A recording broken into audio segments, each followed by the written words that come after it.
done it again.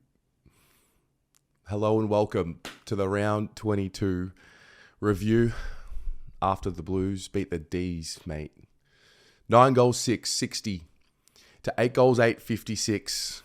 Down at the MCG on a Saturday night, 7:30 p.m. in front of 68,000 people.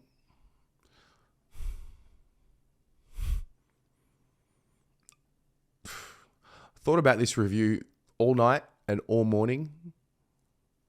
You know, you spend your life working towards something, waiting, supporting, going through weeks and weeks and days of questioning whether or not you're going to experience the thing you're wanting to experience or achieve the thing you're wanting to achieve. And you almost get so caught up in waiting that when the moment arrives, you sort of don't know how to take it. And that's kind of what it feels like right now. And there's also this understanding that it's only just begun. This isn't like we haven't won the premiership. We haven't done anything that will sit in the history books, maybe the 8-game winning streak. But yeah, that was so needed, so necessary for everyone involved in a number of ways. And what else can you say other than, just here for the ride? And the ride has just taken off, and it really feels that way. This was a very special week for me. My sister was in town. She lives in Dubai. She graduated. She got her master's in education. And so we haven't hung out since November. And we've been, crazy Carlton kids for a long time. And I think we've bonded again over the footy. And it had this feel to it all week. Like I knew we had the outs. And it had this feel to it all week. I knew I was going to the footy with her. We'd been talking about it for weeks. My parents were there. We haven't been to the footy as a family in over a decade, probably 15, 16 years. And so it had this feel to it all week. I was like, they're going to do it. They're going to do it. Of course they're going to do it. I don't know how they're going to do it, but they're going to do it. And I had that feeling all throughout the week. I really did. Then we get to game day and it was a bit different. Went down to the Royal Exhibition Building, saw Steph graduate, took the photos.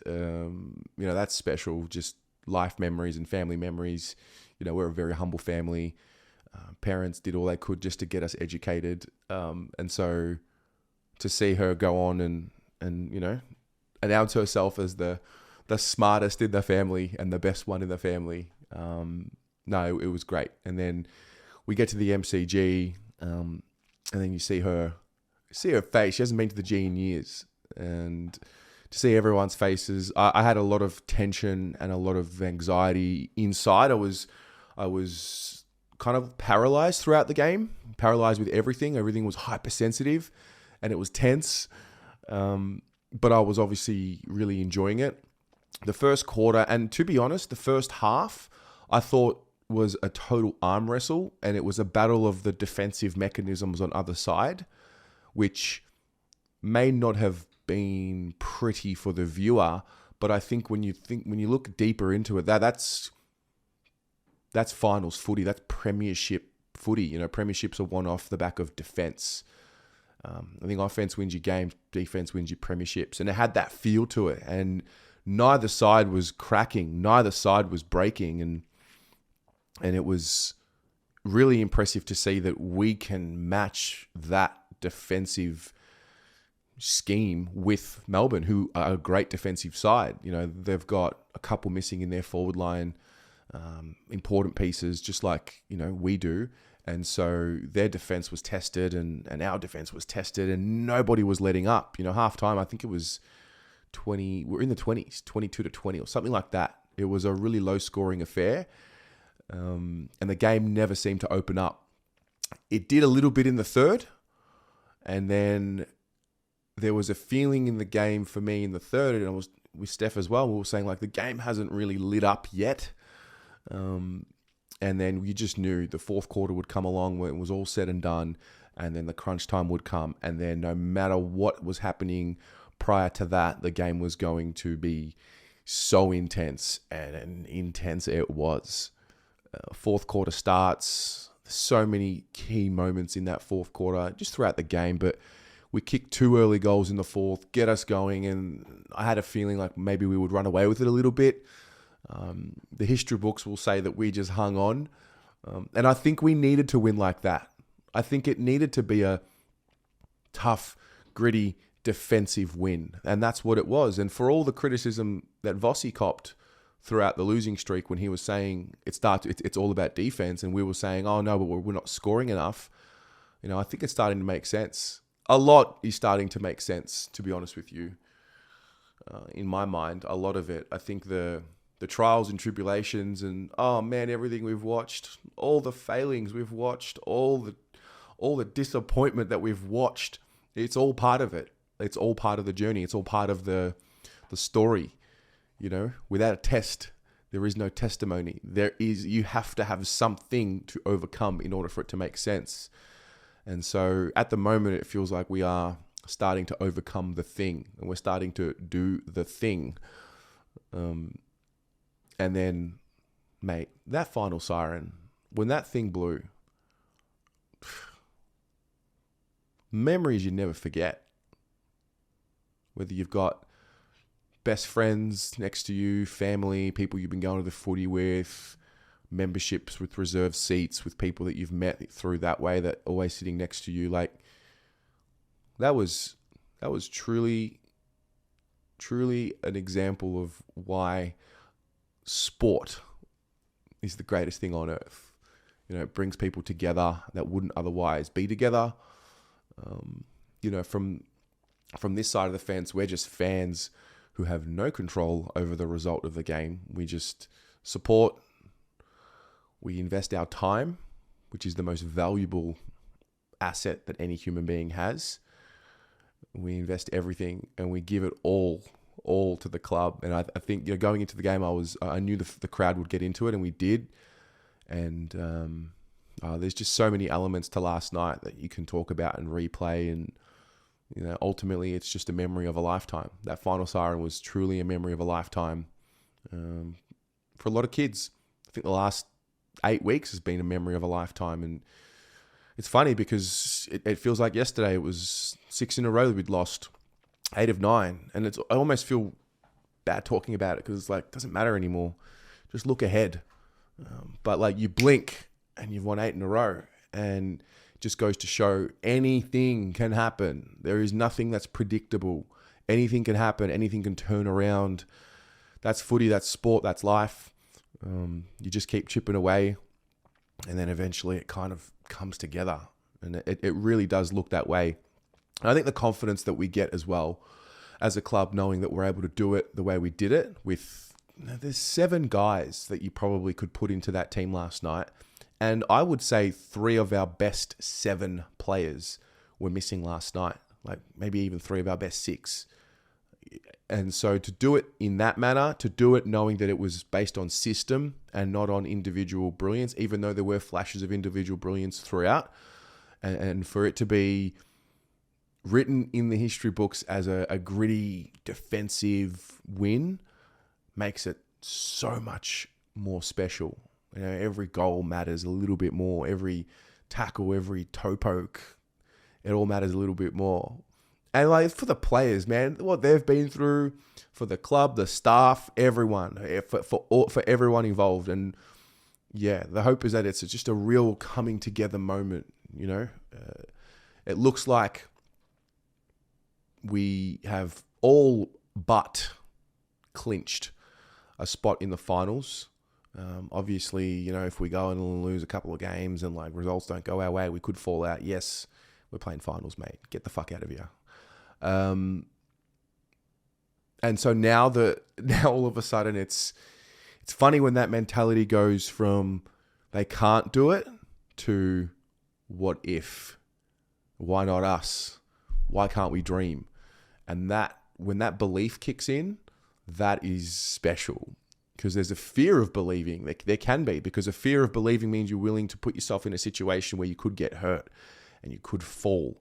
But that's the only way that you can really succeed in anything. You got to step up and have a crack. You know, there is a fear of failure, and there is a fear of success as well that appears. So to see the rhetoric with the players, and it just meant so much to everyone.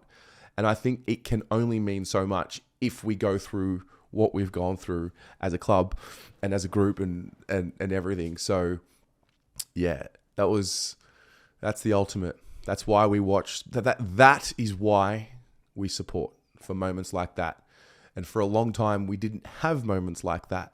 We kept supporting, and we didn't. We knew that there would be moments like this because that's the story of life and sport, but we just hadn't seen it. We just had not experienced it. So we're bringing the support, but we're not getting the moment. And now we're starting to get some of these moments and some of these memories. And all of a sudden you start to inspire a generation for the future, and you're starting to experience that. And it's truly special. It's truly special. I'm truly grateful to be alive in this time. Oh, Joseph Adamo is calling. Joe Adamo, you're on the review, mate. How are ya? You're recording now. I'm recording right now. You're on loudspeaker. We're the best team in the comp, in the whole competition. July 9th, we said, why can't it be us? Guess what? It's fucking us. It is us all the way, baby. All the way. This is it. This is it.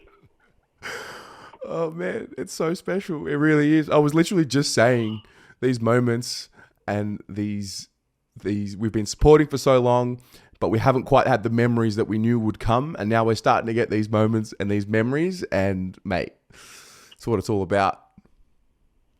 Vindication for sticking by this group for as many years as all of us have. Vindication. This is special. Tez, if we were a top four side, every single person would be saying that we're the flag favourite right now. Give it 2 weeks, mate. We might be a top four side. Hey, well, that's true. That is very, very true. Very true. Oh, man. This is a run for the ages. A run for the ages. Yeah. Mate, I'm going to call you back in 10 minutes. Enjoy. All right, mate. Perfect. And that's what it's all about, And then I think about this, Then I think about people that I've met like Joe, Rocco, Paul, Willem, Ethan, Pommy, Kira, Shannon, everyone. I'm going to forget people like, you know what I mean? Everyone. And now we're on this journey together, we're on this ride together, and there's something happening that's greater than us. We have a documentation in history forever about every moment. I've done a review every week for 6 years. At the end of in 2 weeks' time, it'll be 6 seasons every single week. Review, preview, play ratings, Blue Abroad show, and then the fan cams came. And so I still remember 2018, dreaming and thinking like, oh yeah, I'm going to do this. And then the ride eventually, when we're good, the idea of filming winning content, big game, blockbuster winning content, hopefully, finals content, the idea of that was, I was willing to have that delayed gratification. And it's surreal to be sitting here and like doing it. And so I want to make, like, how do you savor the moment? How do you savor the moment and make sure you are embracing every bit of it? We're in a world where you're so distracted. There's so many notifications and things happening. And so, yeah, I'm truly stunned, and I'm truly grateful, and I guess vindicated in the sense that, like, was it worth it? Is it worth it? Sacrificed a lot. So, yeah, that's the round 22 review, and that's the round 22 review from my perspective. And yeah, what about you, mate? What about you? Where were you? I said it throughout the week, and I said it in the preview. Where were you when? So the question is, where were you when the final siren went? Let me know in the comments below. Document your piece of history. And as always, go Blues.